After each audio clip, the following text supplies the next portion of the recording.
Warning, incoming game over. Warning, incoming game over.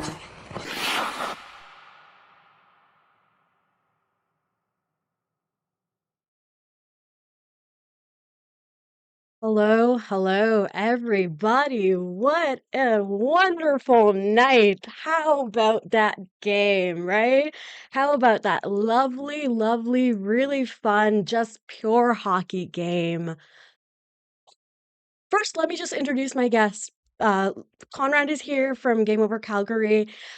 Even though I ditched him yesterday because I wasn't feeling well, he joined me today, so thank you so much. This was going to be a great game. How are you doing today, Conrad?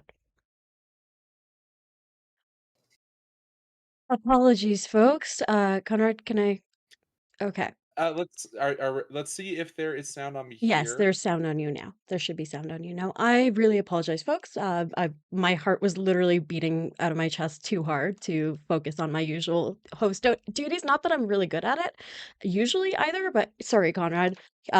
You're welcome to introduce yourself again. Sorry. How are you Yeah, doing? no problem. I understand the tech difficulties. If you did have the preseason like we decided to do for because we're crazy over here in Calgary. But yeah, so I just wanted to say thank you so much to everyone who did end up joining us over on Game Over Calgary, even though late season scratch, this things happen. Like you're not a sports fan if you don't understand that. But yeah, as I said, it was fun watching a game that had 11 games, considering the Flames have scored 13 all season. So it was actually fun to just kind of be a fly on the wall as the neutral party, I guess. Come on, we can admit it. Neither of us like the Oh, Oilers.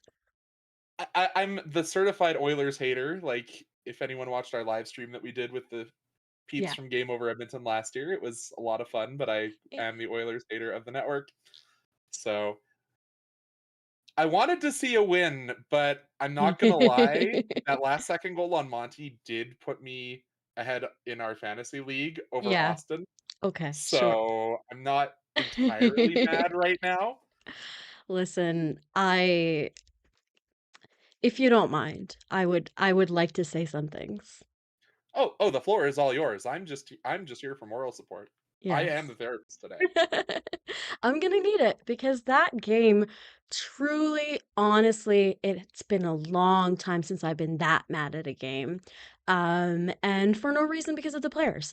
That was a absolute farce. What a terrible, terrible product. What a terrible, terrible game. What a terrible thing to do to your fans. Is this league real or are they a fake league? No, they're a fake league because they're fake. If they were a real league, they would hold their referees responsible. What a how does this happen? How do you let something like this happen? That dive is McDavid not ashamed? Are you not ashamed? That dive, the refs, are you not ashamed of falling for that? And then the And like Josh this isn't Anderson? I don't know. What are we doing here? Are we trying to make a good product or are we just trying to give the refs the opportunity to run their own show? Are they the stars? Is that what's happening? Sorry, Conrad, I and interrupted you. no, it's okay. And this isn't a young officiating crew. We have these tools like scouting the Yeah. refs, so we know who these guys are. Garrett Rank has done 746 NHL games. His first game was in 2015. Chris Schlenker, a little bit less. His first game is in 2016. Yep. But no offense, why is a guy from Medicine Hat, Alberta, being assigned a Flames or an Oilers game? I know like 60% of the refs apparently come from Alberta. I found that stat last year. But like that It's shouldn't insane. be Refs, allowed. kind of cops, kind of. I'm not gonna make that connection. No, I'm I'm sure just. Andrews made that connection on this channel. I'm not saying it. But I do want to just say thank you everybody who's stopping by. I know this was a really frustrating game. I know it's a late game, but thank you so much. I am trying to keep an eye on the chat. So we did get some quotes apparently from which I'm really glad because it seems like usually Marty is not willing to criticize the refs. But Marty said they won, but they didn't beat us. Love that. Cole Caulfield said refs kind of took over the game there, and kudos to them for winning it. Holy hell. I love that. I love that. Listen, I understand that you're supposed to play nice with the refs because if you don't, they'll never give you a call ever again. They'll shit their pants. They will poop and pee. They will vomit all over themselves with the need to punish you because they are babies, diaper filling babies. Oh my God, you are not supposed to say anything to the refs. I'm glad that they did. Listen, after that Blackhawks game where they got all those penalties, by the way, well earned by the Blackhawks, and then their coach cried about it. And ever since then, it's felt like the Habs have never had the benefit of the doubt. And now it feels like this game was truly the peak. Last year, it was the Rangers game. The Rangers game, they took to OT, if I recall correctly. They got 1 point out of it. They didn't even get a point today. Highway robbery. Are we trying to play the game or what are we trying to do? What? Did you enjoy that stupid sequence of the 2 goals more than you enjoyed Cole Caulfield scoring that quickly? Wasn't that more exciting? Is that not what you want? What?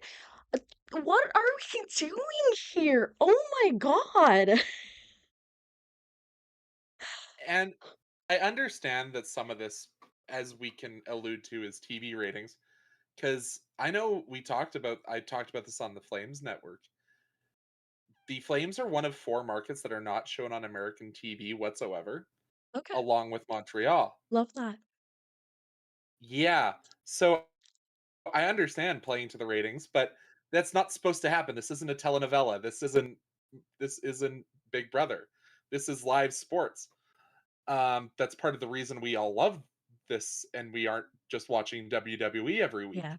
Well, I'm still watching WWE every week, but Mhm. that's a different problem for me. And I just found actually something that's very interesting. Mhm. Scouting the refs, Yeah. the Montreal Canadiens actually have a winning record with certainly with Garrett Rank. Last Mhm. year they were 3-2-2 with Garrett Rank as an official. Yes. However, they have only ever won a game in regulation once that has been officiated by Chris Schlenker, as compared to the Oilers, who have won 8. So We cool. shouldn't have to go into these stats. We should need to know this. That And is it shouldn't. so cool. Conrad, isn't that such a fun fact? Oh my God. It's fascinating to me, but it's awful the fact that it exists.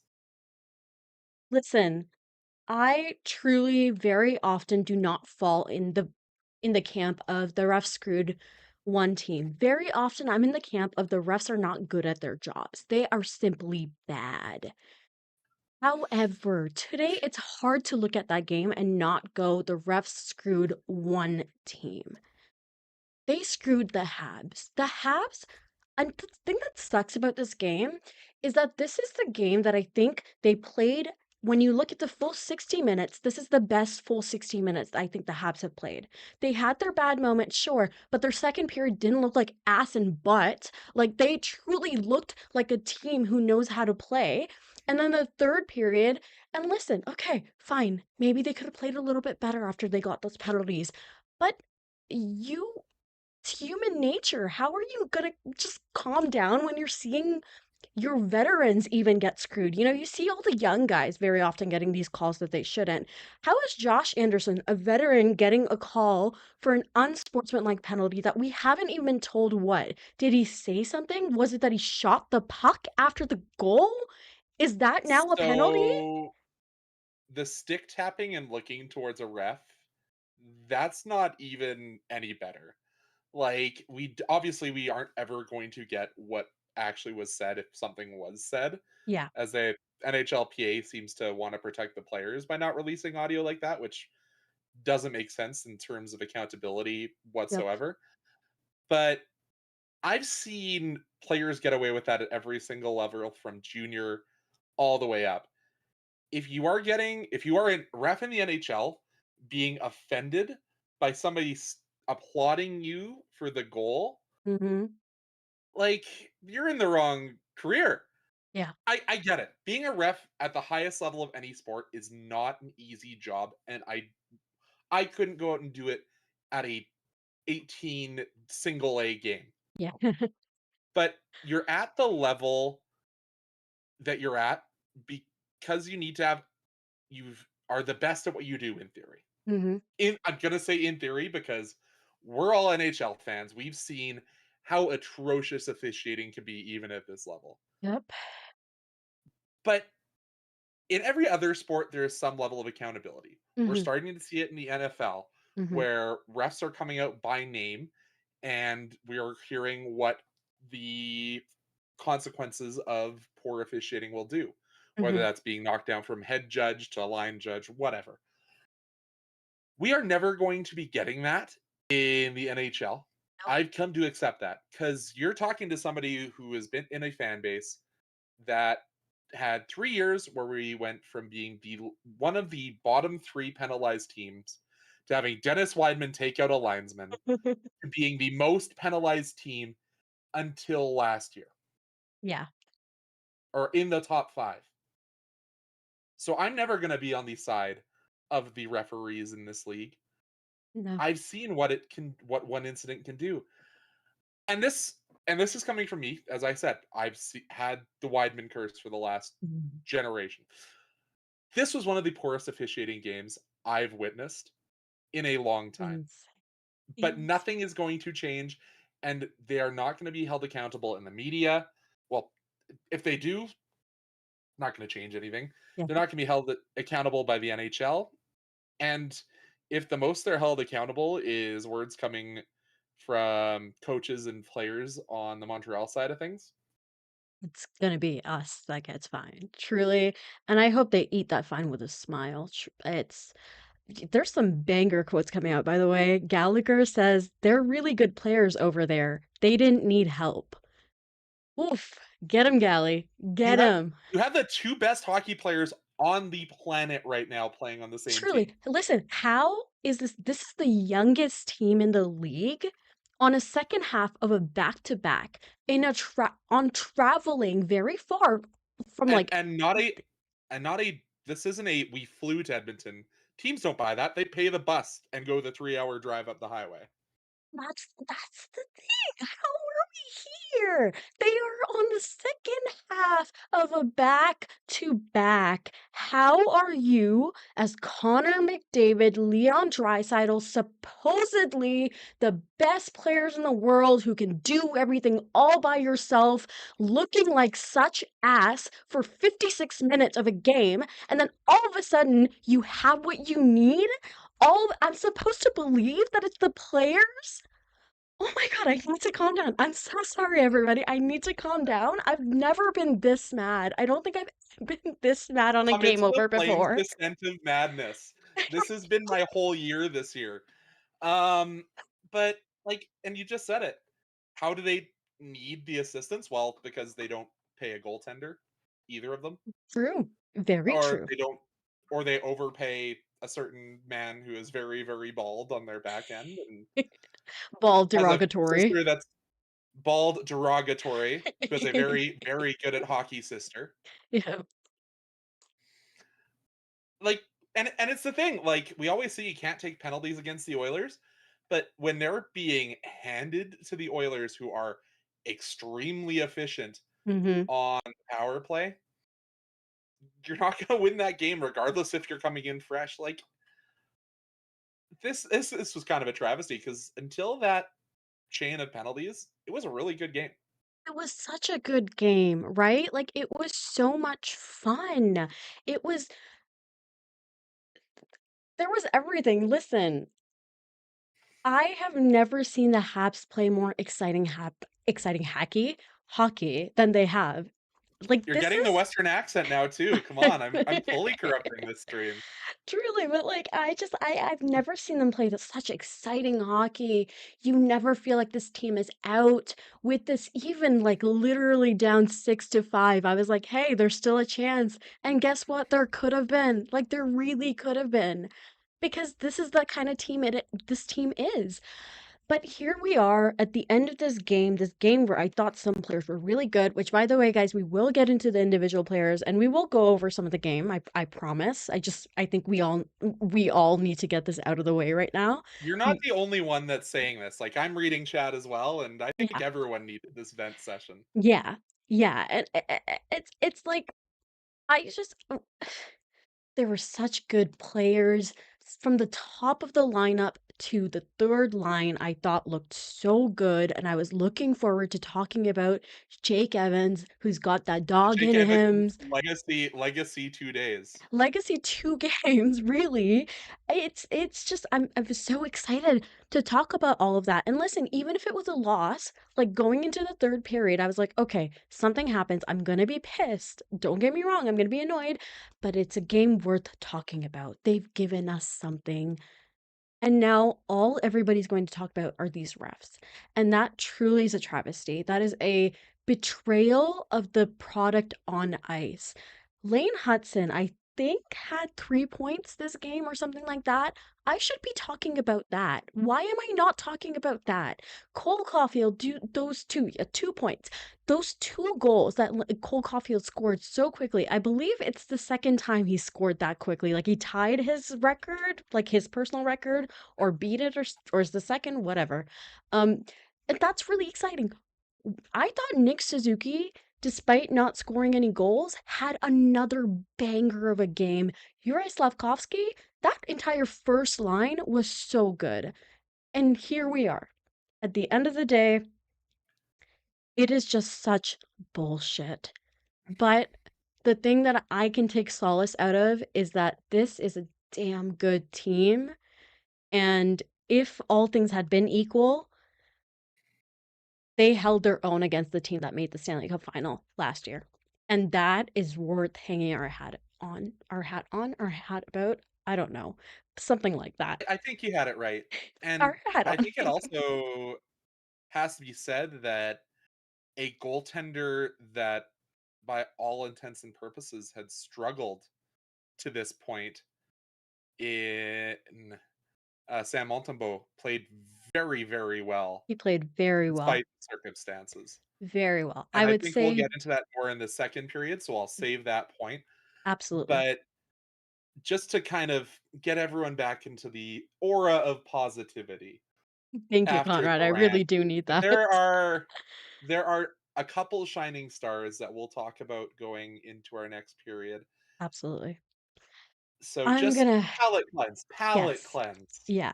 You know what? I'm gonna end with this segment. I'm gonna end the segment so we can truly turn the page. But I am going to send us over to Andrew of Times Past and let him tell you a little bit about Inchubichu, one of our lovely sponsors.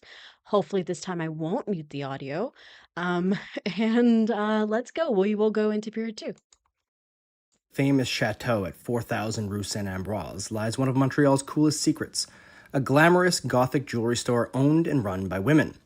Inchu Bijou isn't just a business. They've built a community that supports bold creativity and expression.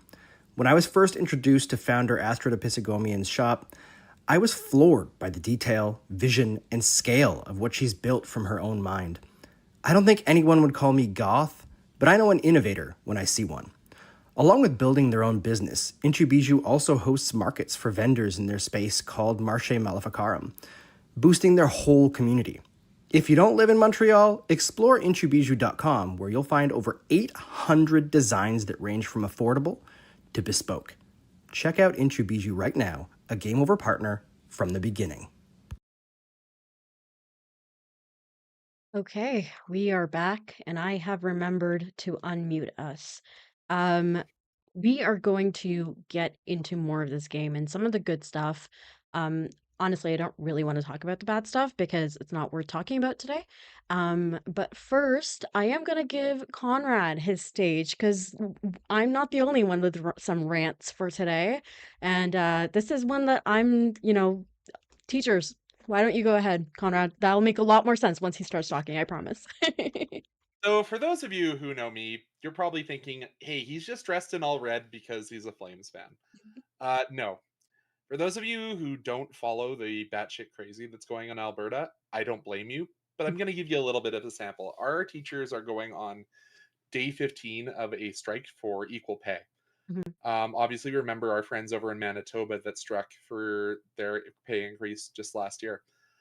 But our teachers today were threatened with a notwithstanding clause usage. For any of you who are politically inclined, that means effectively our teachers are getting forced back to work and there's nothing they can do about it. Mhm. So we are across this province wearing our red garb to put our red for ed. So if you guys can continue to keep thinking of education in this country as a basic right and support your teachers, whether in Quebec or wherever you may stand, keep the thoughts of our Alberta teachers in your mind as they fight for equal wages in the province that doesn't want to pay anyone. Yeah. Uh, Teachers are so important. That feels like a no-brainer, but genuinely, and labor rights are very important. They first, if they put the teachers, they take away that opportunity from the teachers, they take away their rights. It's not gonna stop because this country, unfortunately, is being run by a banker now. And the various provinces heads themselves aren't much better. So, Well, our uh, province is being led by someone who failed on a teacher's board and then got kicked out of her first radio show and then got another one. So cool. the fact that we're being led by a radio host is always going to forever be saddening. Yep. But let's talk about some people who are good today instead of Thank you, Conrad.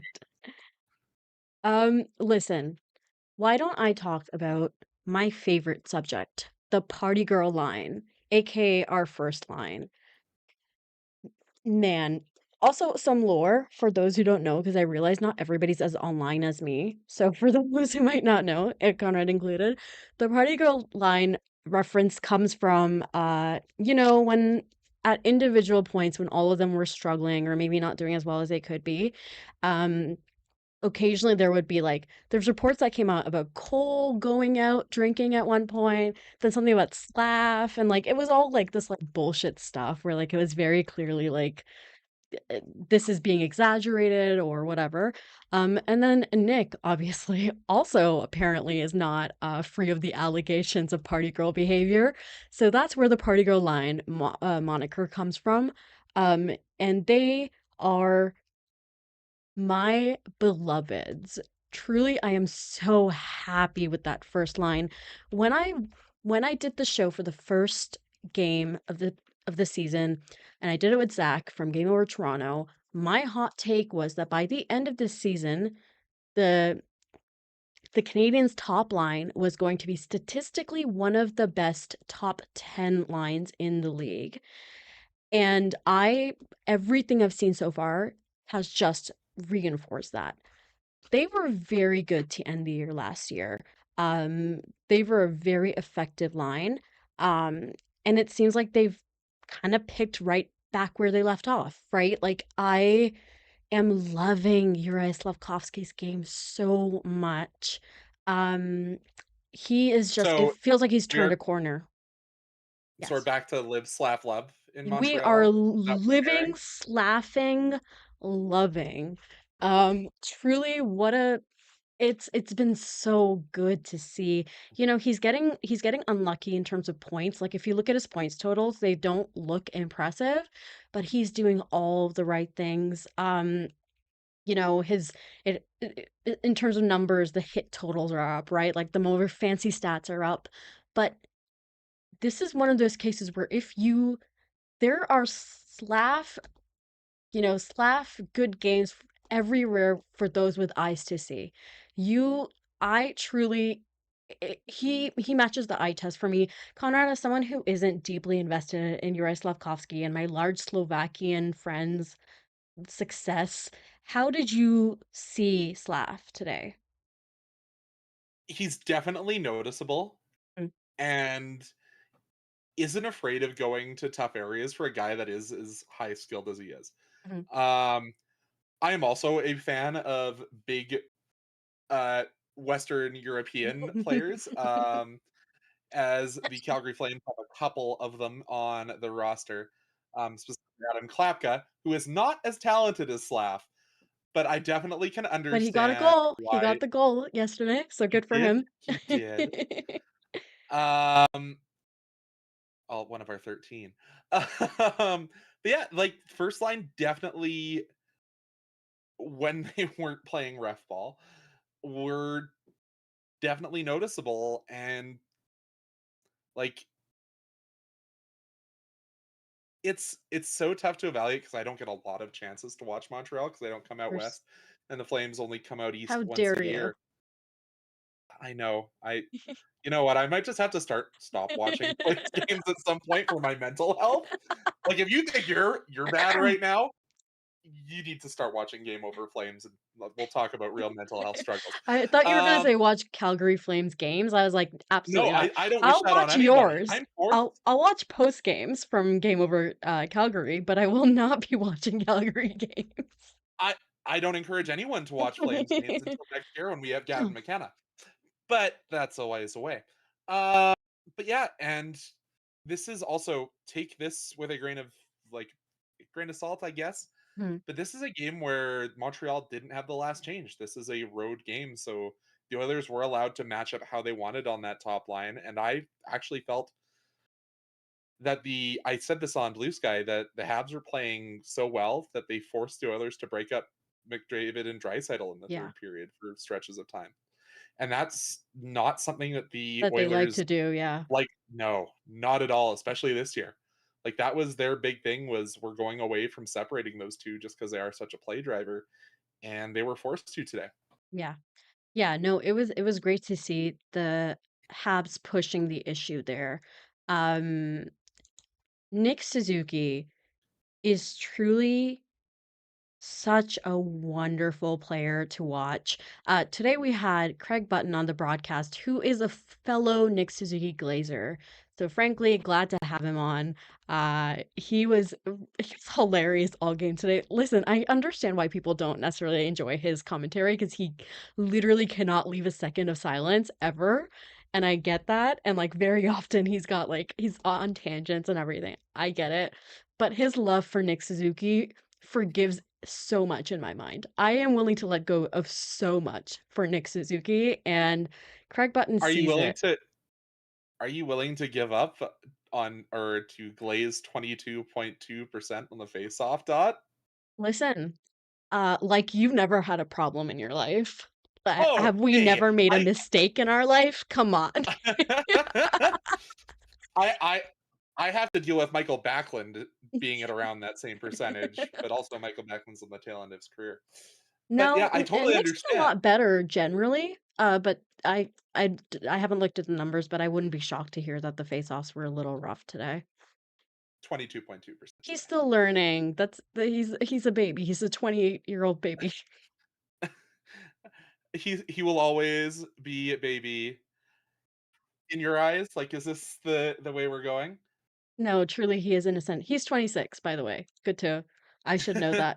Uh, no, it's just he's as King of the North asks, "What's your face-off percentage, Conrad?" Before we I did not play center when I played intramurals at the University of Alberta, how so could you? 0% because I took. Well, I was one of 4 people on our team who could skate backwards, so I had to play defense. Fair enough. Fair enough. Um, I'm just gonna go over my notes really quickly to see if I missed something. I usually like reviewing these before, but I had a bit of a Do headache. you mind if I jump in? Yeah, absolutely. Yeah. The the evolution of Ivan Demidov in a very, very short sample size is going to be something to evaluate. Yeah. I really didn't love his shots at the end of the game, Yeah. but that's something he can learn.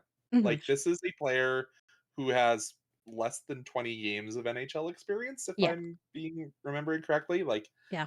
obviously, super high level player in the KHL, but it is a completely different game on this side of the ocean. And I think you are starting to see the adjustments starting to be made by this player. 100%. I've already seen adjustment from his last games to like his defensively what he's had already. So he's yeah, so far he's played I'm not gonna get into that. I can't do quick math. But he hasn't played. He's played less than 20 games for sure. Um, so far, the evolution I've seen in his ability and responsibility and desire to defend has been so impressive. As a rookie, for him to want to be that responsible has been so impressive to see. Um, it's gonna be so good to keep an eye on him. Something that has been so good about Demidov, and like recently, of course, it's again with the I don't need to keep giving the disclaimer that it's only been however many games. Everybody knows that, right? 11. Yes. Yeah, it hasn't been that many games. So whatever, right? But from what I've seen, I can only judge what I've seen. And from what I've seen, he's very good at avoiding contact. So yesterday when I was watching Zane Perek, something I noticed was he would get caught, like contact. Oh, and he gets caught on the railway tracks quite And often. 4 times he so far this season. Yes, and that's actually something we saw in Slavkovsky a lot. In his first year, especially, he struggled with, I think for him, it was the international rink size. Like he was just time and space, all of those things. But Demidov and actually Hudson too in his first year, very good at avoiding contact. And that is just something that like I think speaks to the awareness of both of those players. Um, I honestly was I honestly didn't really notice Demidov very much this game, but my brain can only focus on so many things at a time, so I may have missed something. Did you see, is there something you saw that made you say that today, Conrad? I just thought it was how relied upon he was in the last few minutes of that third period, as despite everything the Habs were trying to push back. Mhm. It was just something, and in today's game and yesterday's, kind of an amalgamation of the two that made Oh, me want yes, to yeah. stand up for him. And we did not talk about somebody that Trinka just pointed in chat, who might have had the Absolutely. best sequence of 2 games in his career. Jake Evans legacy games. Just really quickly, so I do want to just touch on this with Demidov really quickly. He did play Sure. Power Play 1 today, which is something that people have been clamoring for. So that's exciting. Watch the space with that. So that's something worth keeping an eye on. Just something to keep watching. It's just like how the Flames fans are starting to say, we need Zane Perek on power play in Unit 1. Say we just need to follow the Montreal model. Fire our coach, get somebody who can teach offense, and we'll be fine. I'm not going crazy, I swear. You'll be okay. You'll be okay. It'll be worth it at the But end of yeah, the draft. we are also having it pointed out. I did notice this in the summary that Jake Evans did get a 10-minute misconduct near the end of the game. Okay. I did see on Twitter that like someone talked about him not being on the bench, and I think all of us were like, "Andre," like all of us just like held our breath. So hey, if it's the misconduct, I'm happy about that because that's yeah, I'm also seeing that you're correct. It's the Josh Anderson, Jake Evans misconduct back to back. So yeah, that's interesting. That Yeah, you is have to think it's something that was said about how soft that call was, and as we said, we all are in agreement that it was 100%. very, very soft. Like everybody has bad days. When you're an NHL ref having a bad day and making calls like this, there maybe needs to be a little bit of a learning experience, but I don't know if that'll Let happen. I But would just like to remind happy thoughts, yes, but, happy just thoughts. really quickly, would like to remind people the Habs got into the playoffs by 1 point last year, so it's a very thin With lower margin. points than the Calgary Flames. Hey, hey, it's the West, it's the East. I can't do anything about that horrific division that we're in. And Yeah. Trinka Eye says, "Okay." Okay, but when Jake Evans takes a 10-minute misconduct, it's hot. Listen, sometimes, again, when Josh Henderson scored, my goal, my note, my tweet, my post was win for hot people. Because first goal of the year, and I think if, that line in itself, Gallagher, Evans, Anderson, the dad line, truly were playing their asses off. They got Such a good night. Yes. So you have the party girl line and the dad line.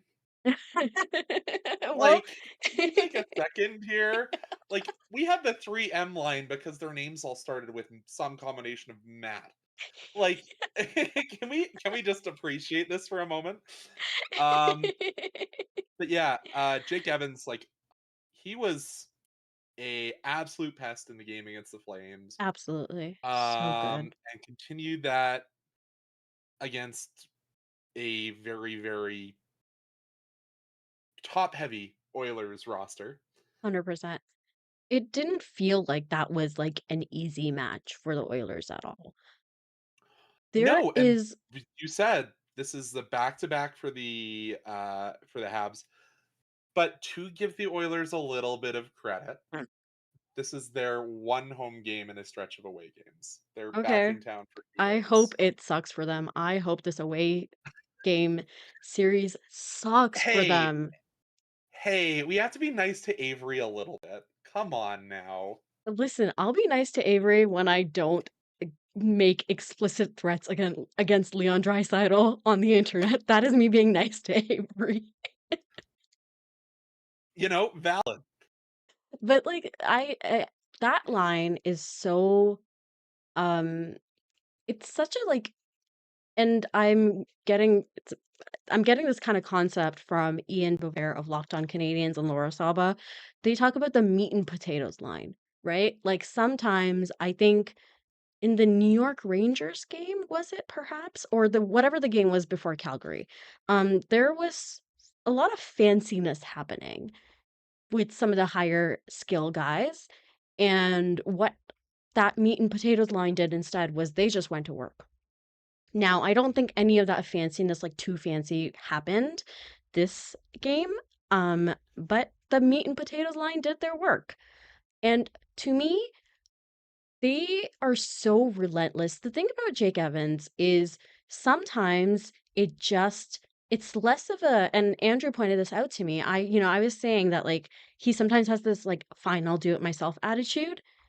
I Andrew said that it's more of a if I'm doing it, you have no excuse not to do it attitude. And I think that's kind of the attitude of that entire line. And they were just a complete pest. It didn't feel like an easy out. Jake Evans and Josh Anderson on the penalty kill. Holy hell, what a good combination. Our penalty kill is getting better too, by the way, despite what today's events might suggest. It is statistically, I would say, It getting it.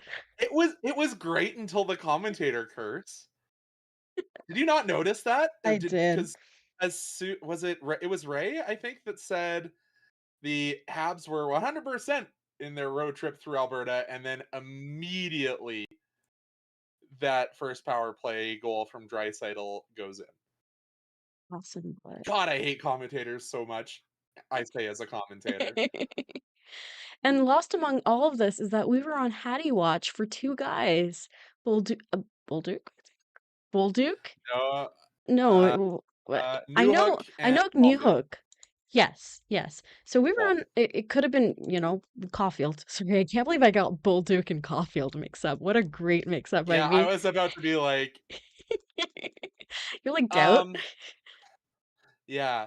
However, we've been really, really positive about a lot of lines Yes, for the Habs. yes. Is Kirby Doc washed? All right, Kirby. Listen, I want to only do this I know his briefly. game just came out. I'm I want to do this very briefly because I don't want to linger on it, to be honest.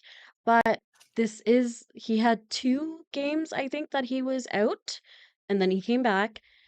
This was a difficult game, I think.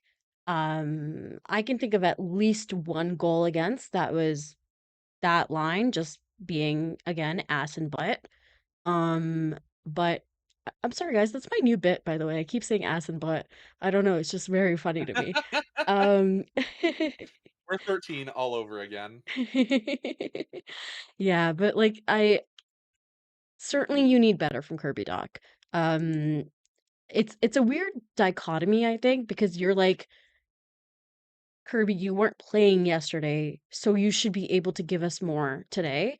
But also at the same time, you have to consider that, like, he hasn't played in the last, like, however many days it's been, right? So it's like this mix of things where I would like to see a better game from Kirby Dach, certainly. I'd like to see a better game next game. That fourth line in general was just a little bit, huh? But I also understand why it was put together the way it was, because you cannot break up another name for the dad line given to us by Amy P is the 7-Eleven line. You can't give that up either. So I would rather keep that together and figure out some sort of way to integrate, some other way to integrate Kirby Dach into the lineup.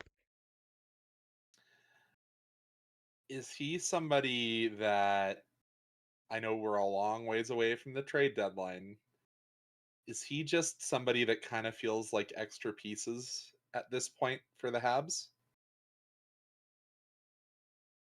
Or maybe that's the wrong way to put it. Maybe just not a piece of the jigsaw the way it's being configured right now. Yeah, I think that may be it. I worry about Kirby a lot. I don't know what was going on that kept him out 2 games. But kind of considering that, like, you would really, really like to see a full or close to full season for Kirby, um, I am concerned, right? Like, I am concerned. I'm not gonna lie about that. Um, I would say start of last year, I still would have put Kirby Dach as a for sure core piece of this team. I am no longer there. And I think that's kind of as far as I can comfortably feel taking it, because I think Kirby, when he's on, is so good, dude. He's such a good, it's amazing the things he can do. And you know, I just don't know. I think that's what sucks sometimes about, like, a guy who's gotten injured so much, who's had all these issues, which I feel terrible Oh, about, by the way. That you're sucks for him, you're right? speaking to the choir. Like, Yeah. we have the same thing happening here in Calgary with Connor Zary. Yeah. It Like, sucks, and it sucks to see, and I think that's what really sucks too, is, like, when he's healthy and playing confidently, he is such a good player, and he is so valuable to this team, but at the same time, it's hard to listen, and I'd like to ask our chat this too, actually. Who would you Who would you consider our core forces, core pieces to this team? If you had to decide, which ones would you decide? From me personally, I just off the top of my head, Lane Hudson, obviously, uh, Nick Suzuki, Cole Caulfield, Yuri Slavkovsky, um, Ivan Demidov, and I think with the contract you've given Noah Dobson, Noah Dobson. Um, to so say, yeah. he was really good today He in was very good. nearly 26 minutes of ice time. Insane. That's batshit. Oh my god. I'm gonna check on Well, that him and Mike ice time. Why don't Matheson. we why don't you tell me a little So bit about yeah. so Matheson led, or no, Dobson led. Matheson just 5 seconds short. Matheson actually had the most shifts out of anyone in today's game. And like, you have to remember, Likely as thing I for said Mike earlier, Matheson to do, by the way. Poor guy. likely thing, but you have to against this Oilers squad. Like, you have 100%. to send out your top guys every time it's a defensive zone faceoff, because Mm, you know 97 and 92. That's yes, no, 29. 91. 29. I have them backwards in my brain somehow. Todd Colson's 92. Why did I? No, I know it's 29 because he's the inferior 29 out west. Nathan McKinnon is That's much better fair. than him. I Just will go like with that. just like Connor, just like Connor McDavid's the worst Connor in Alberta. I can't say that anymore. Real bad. But yeah, 20, 25, 16, 25, 11 respectively. And then Carrier 23:03. Lane Hudson just below that with 21 minutes. Which is I interesting. said He's this yeah. I said this in the Flames versus Montreal game. I don't know how much of the game over you caught, but it really does seem like this is a two pairing team on the road, Mhm. which is a little concerning. Mhm. Um, as Arbor, I think, is a bit of a defensive liability against these faster teams. His foot speed just is not there. Mhm. Um, but I was looking at the depth chart. There's not really anyone that can push Arbor out of that sixth spot, in I my opinion. think with Jaden Struble being in because of Caden Gooley being injured, I think because of that, there really isn't, because you don't want, so Adam Engstrom is a very strong possibility from Laval, but you do not want to call him up and then play him on the third pairing. I just don't think that's a very smart thing to do. So I'm looking at the time on ice right now. Arbor Jacki played 8 minutes and 49 seconds, and Jaden Struble played almost 15 minutes, right? And that is I don't know who's being double shifted there, but someone certainly is.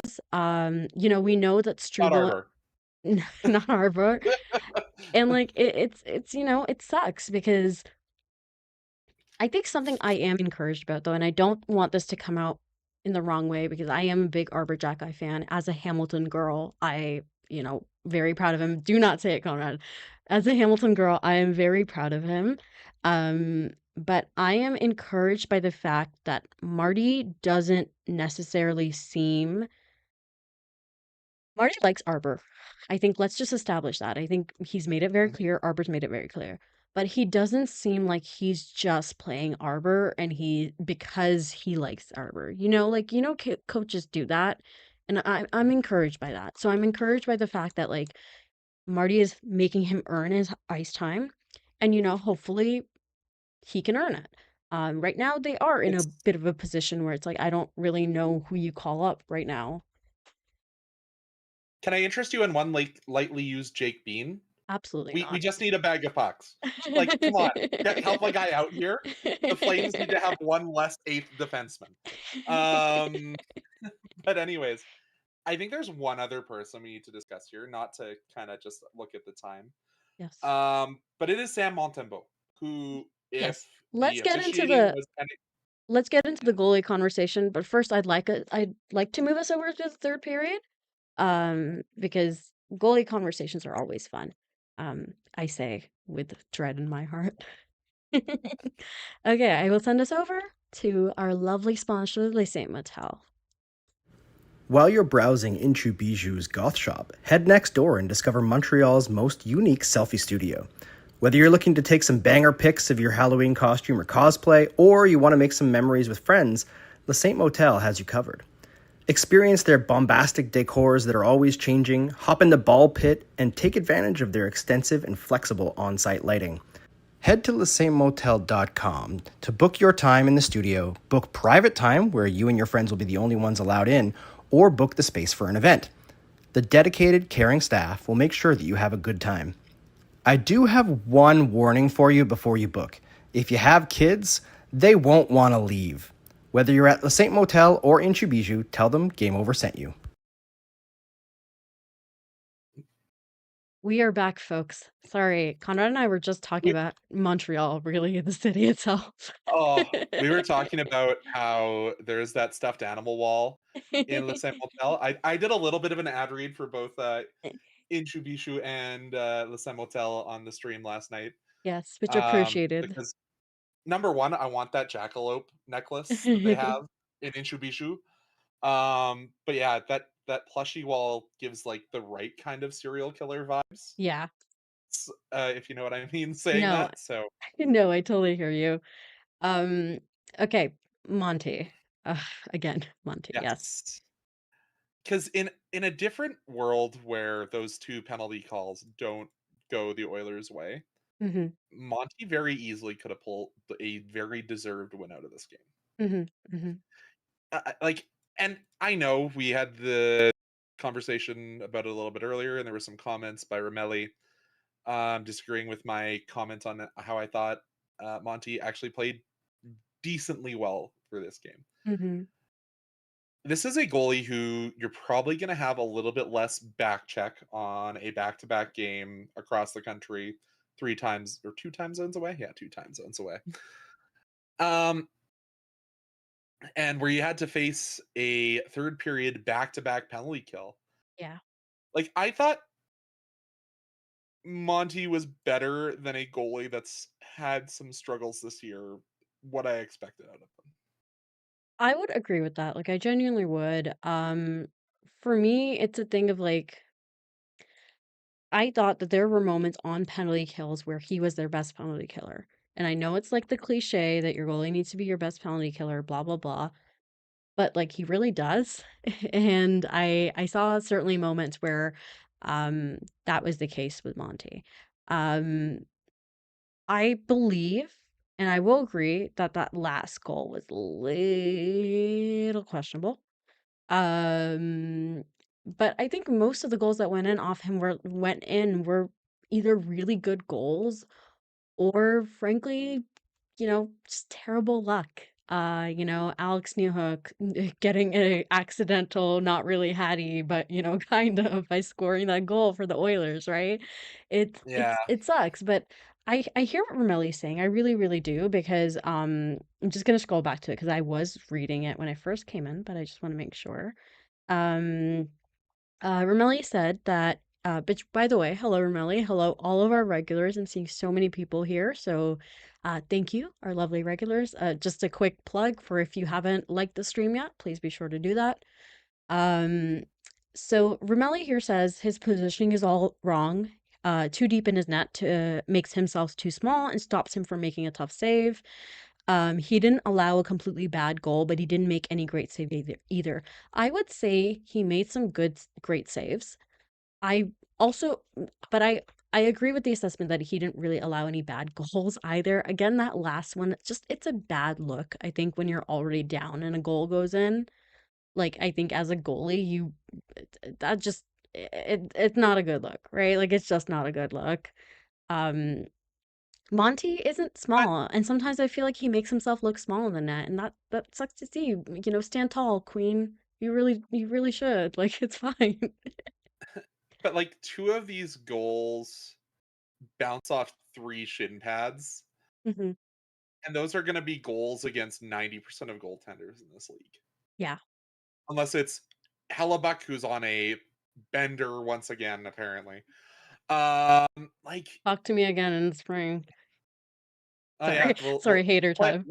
once game 83 starts, Helly's out the window. Um, but like, you hear everyone talking about how there's a goalie controversy, and let's be real, there kind of is because Dobes is good, and what's the name of the guy that's in Fowler, Laval? Yeah. Jacob Fowler. Yes. So, is there pressure, more pressure on Sam Montembeault than probably most other goalies in the league right now? Because there is a shortage of good third string goalies right now in the league. It is known. Probably. Um,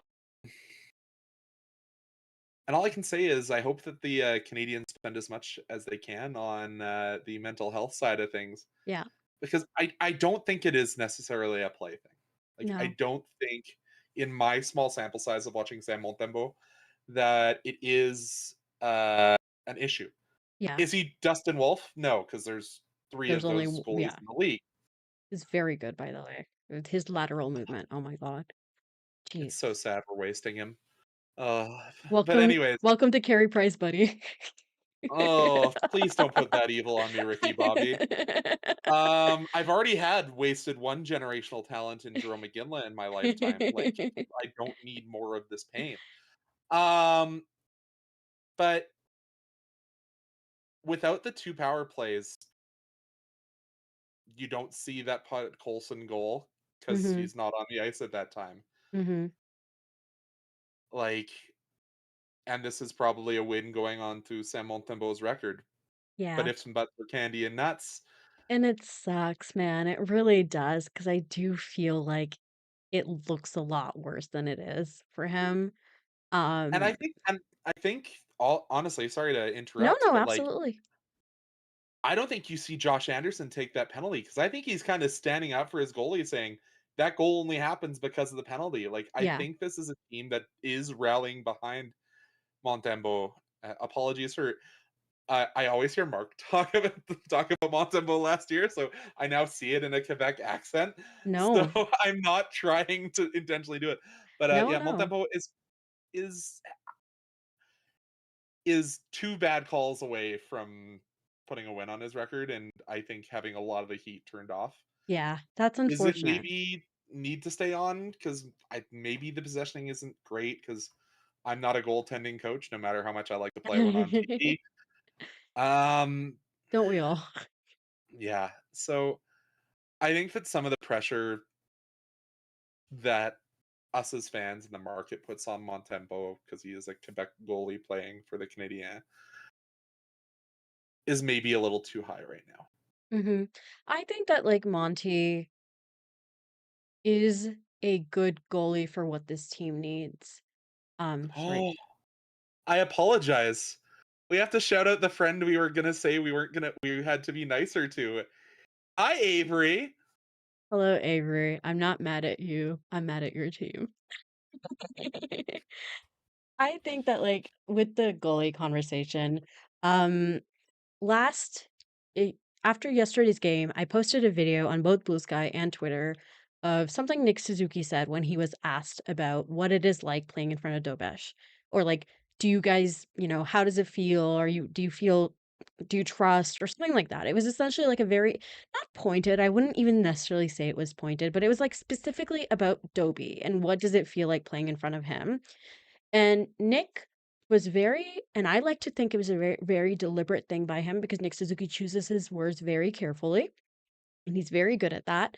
So I like to think that it was on purpose, but he very deliberately said, "We feel comfortable with both of our goalies." Like he put that out there. I think this team trusts Monty. I think they love him.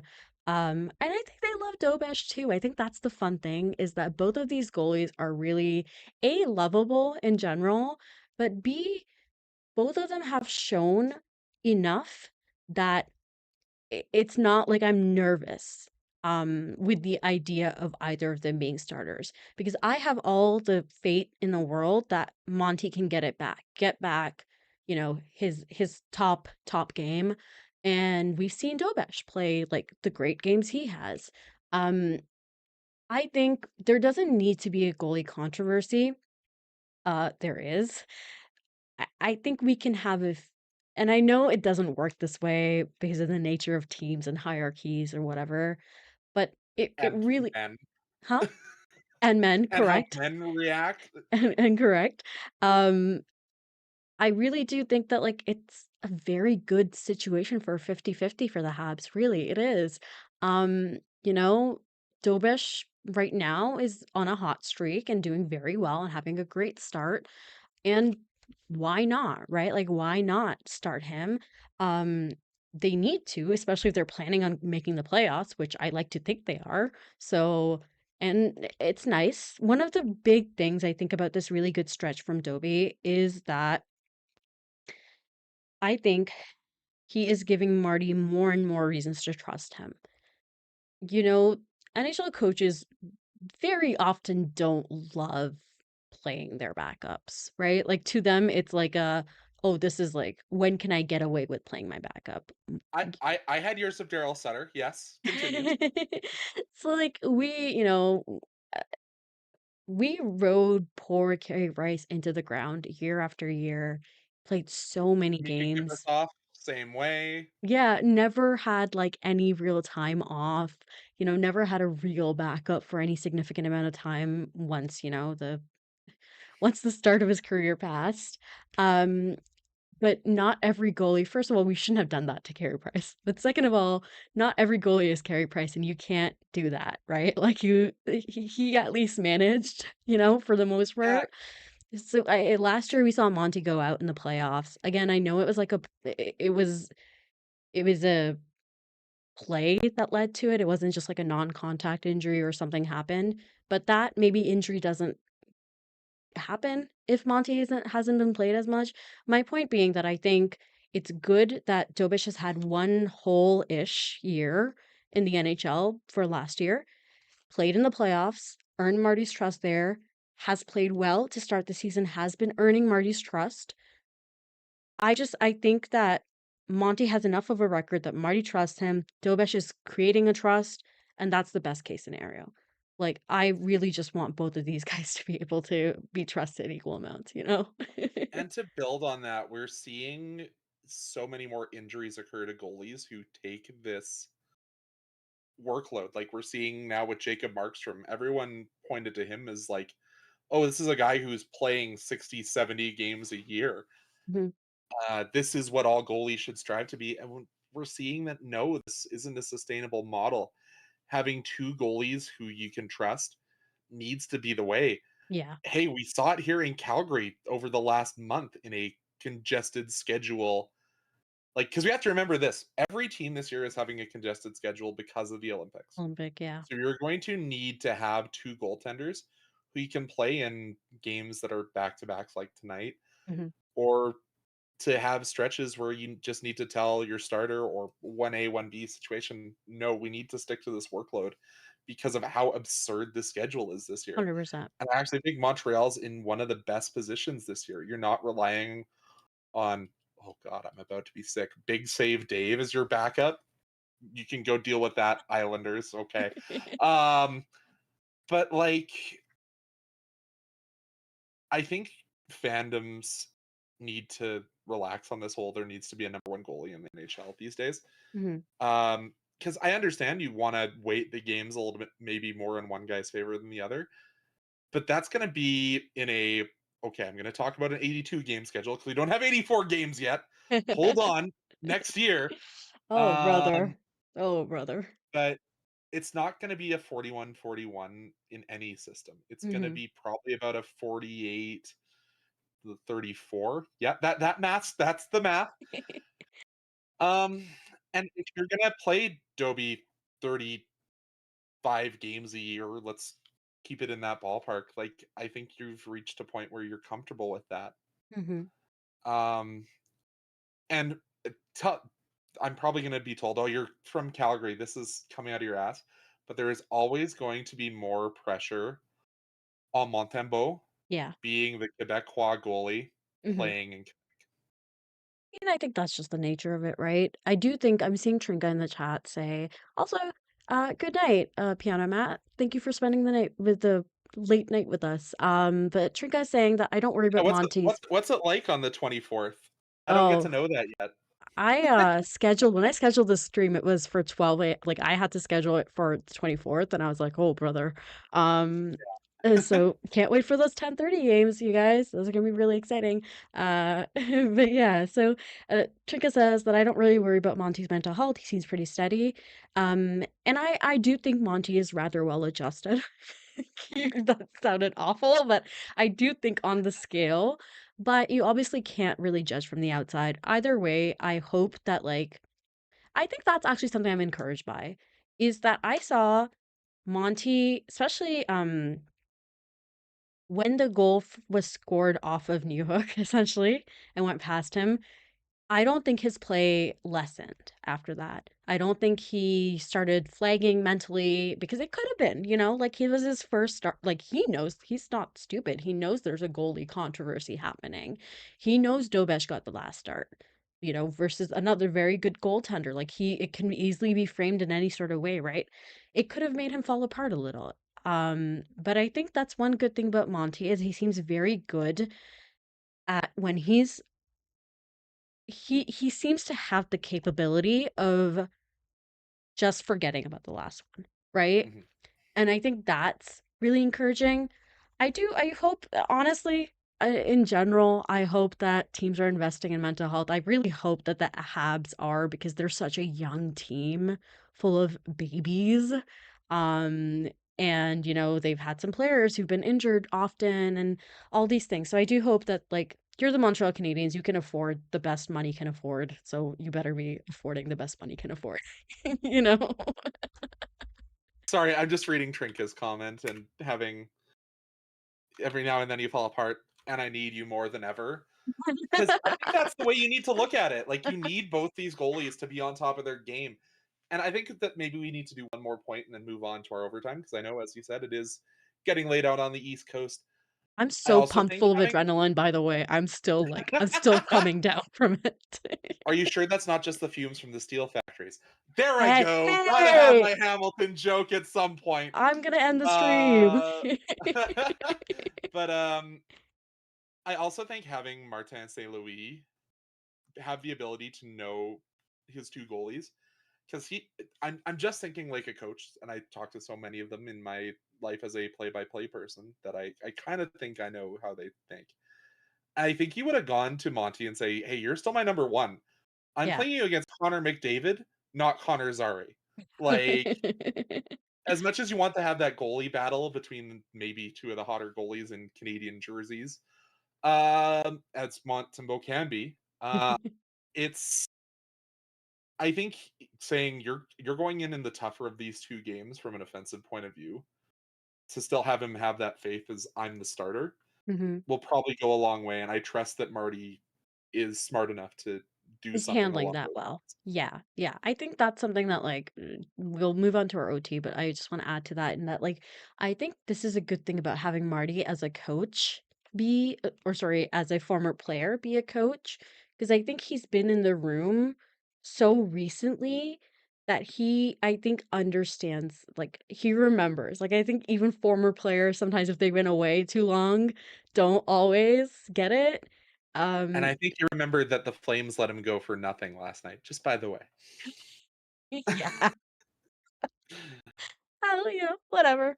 Um, yeah, I think one last thing, sorry, that I really agree with here is that first of all, Natalie, who says that Monty stuck it out with free goalie rotation, no cold runs, no backup, he'll get through this. Completely agree. I have faith in Monty, sorry. Also Marty, but Monty. And the biggest thing that I kind of call out to is something that Trinka said is maybe Monty needs to relearn how to play in front of a defense now that isn't hot garbage. And I genuinely think there's some truth to that. I think Monty has played most of his time in Montreal in front of a defense that did not know how to defend. And forwards that did not know how to defend, other than Nick Suzuki and Jake Evans, apparently. So, yeah, I think it might be partially that. Um, Yeah, unless you have anything to add to that? Do you have anything to add? No, I just want to know what it's like not playing 4 AHL defenders in your lineup. Or maybe just you guys have that memory and you've forgotten it. So now it's Calgary's turn. The parallels Memory. between these two teams Yeah. it's crazy. Like, Yeah. considering how connected the Flames are. Only team to ever win a Stanley Cup in Montreal. Okay. All right. All right. All right. All right. Let's go to All right. overtime. Let's go to overtime. So I did ask a question earlier that I cannot remember what my question was. Do you remember, Conrad? Who are the untouchables or players you think are the build around key pieces for this team? Yes. Suzuki, Cole, Slav seem to be the top three for a lot of people's list. 100%. I think Yvonne is now part of that.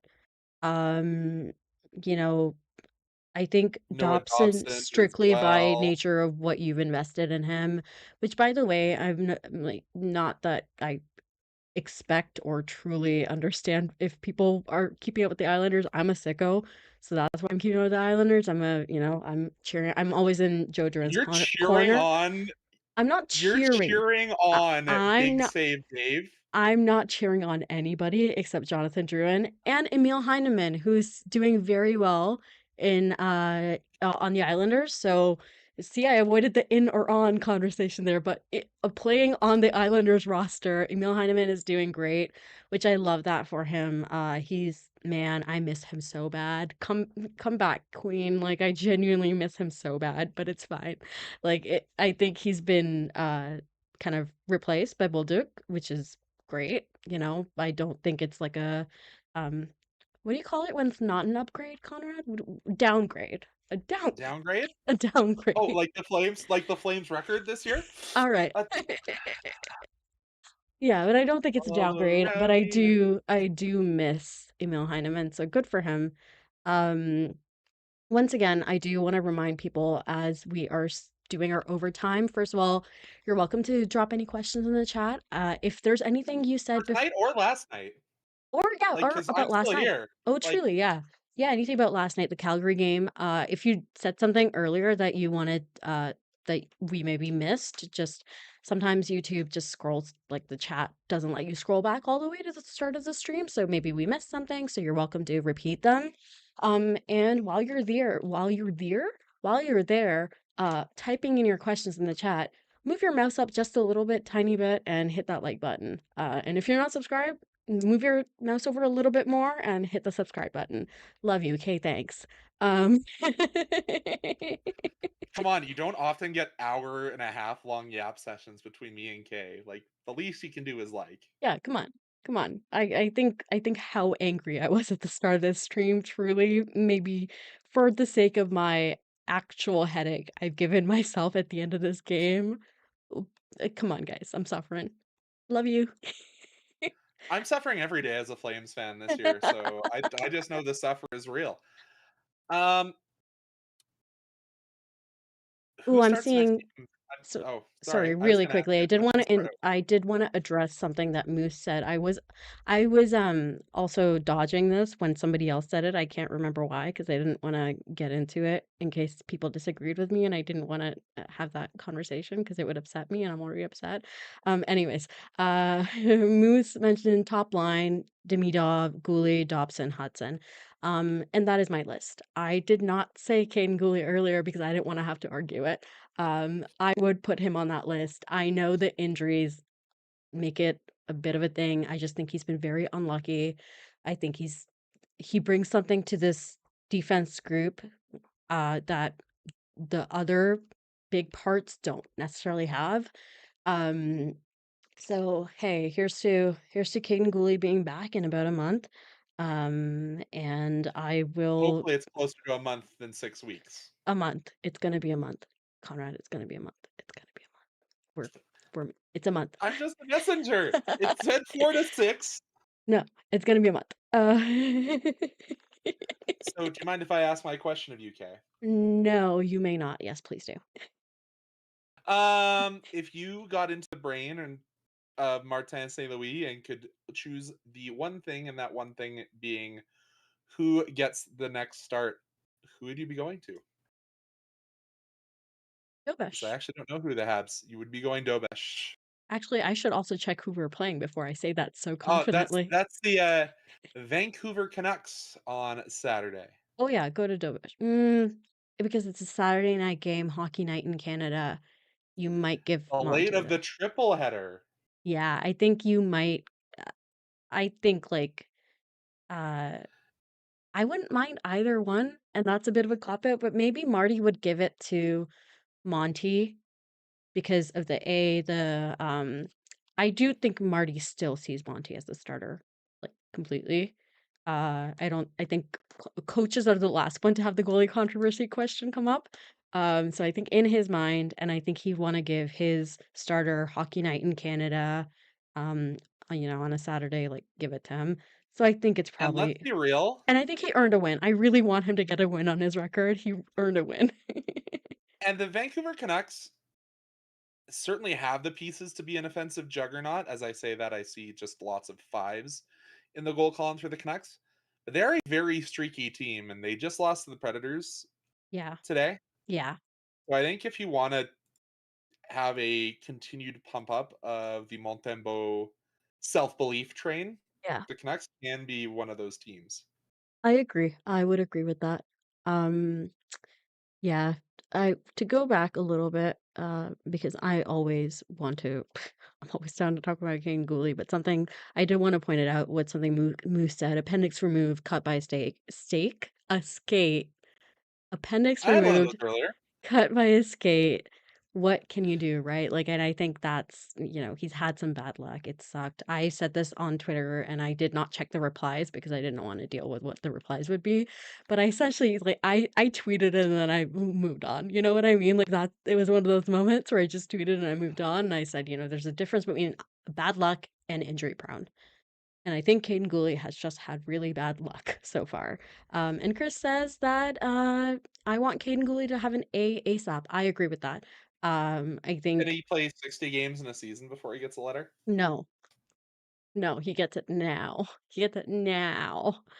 I think if actually, in all complete honesty, I think if Matheson is gone, if he's not back, if my beloved Mikey Math doesn't, Michael Matheson, if you're nasty, aka Craig Button, uh, if he's Where's your gone, power play, Mike? If he's gone, then in that case, I would imagine that's probably either Cole or his letter. Um, but yeah, I King Guli is very important to A, me, and also this team. B, this team. And C, we can't have Alberta beef out, both of those guys. Like if Kirby's out, we can't have Guli out. We need at least some Alberta beef representation. So that's what I'm gonna say. Hey, That's Jake what they call Bean, themselves. That's another what they great call Alberta. themselves. That's what they call But Jake themselves. Bean, more Alberta beef. Come on, Kay. Like, Thank you so let's much keep for. I'll take building that this. under consideration. Thank you very much. I'll get back to you in a few business days. 3 to 4 business days, just like Canada Post. I'm just trying to look through this. Let's address this to Kay, being the hockey sicko you are. Is Duren a goon this year? Top 10 in penalty minutes this year? Or is this the case like when Sam Bennett was a Calgary Flame, he just gets lots of stick infractions because he goes too fast and his hands can't keep up? You mean the Josh Anderson special? The parallels between our teams continue. Yeah, he had that. He did a very bad thing earlier on against the Pens, where I think he like straight up cross-checked someone in the neck. However, Your Honor, he's Can't do innocent. that. You can't do that. He is, I think he's that's actually very funny. So I haven't been watching the Islanders as much as I'd like to, because like between the the Habs, and like being a person who has like other things in their life, it's been hard to watch the Isles. But they're a fun team, by the way. The Schaefer, Michael Schaefer, Matthew Schaefer is. I'm sure somewhere there's a Michael Schaefer also who's good. I'm gonna look like a real ass if his name is Michael. Oh my God. It's Matthew. It's Matthew Schaefer. I'm sure about this. He's Yes, been I believe great. you're right. Bo Horvat has been auditioning for the Habs 2C position. He's been doing great. So like it's been very good to see. I think that team is a lot more fun than I thought they'd be. Sorry, this is Isles Connor. Sorry, Isles Corner. Yeah. So because of that, we've got um it's so Jonathan Dragoon, correct. Correct. Uh, he's just so funny because, like, I think because of the playing next to a baby, he's doing he's throwing uh, like maybe throwing a few different extra protective like punches that he maybe shouldn't. So it's been very cute to see. That is my I review. apologize. I'm just gonna address a comment that got removed out of chat. Yes. Down 30 pounds in the last 2 months. How much have you been to the gym, buddy? Exactly. Exactly. Uh Conrad has been doing great. Oh. But We're not a let's space for that kind of, sorry, just really quickly. We're not a no. space for that kind of thing. So I will 100% remove you. And if you come back, I will block you. So don't do that.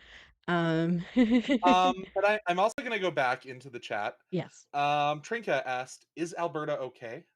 I'm gonna answer that with a resounding no. Next question. Move on. Um, I'm not seeing any I more know I saw questions. one. Thought I saw one more. Um, I got. I have one more question.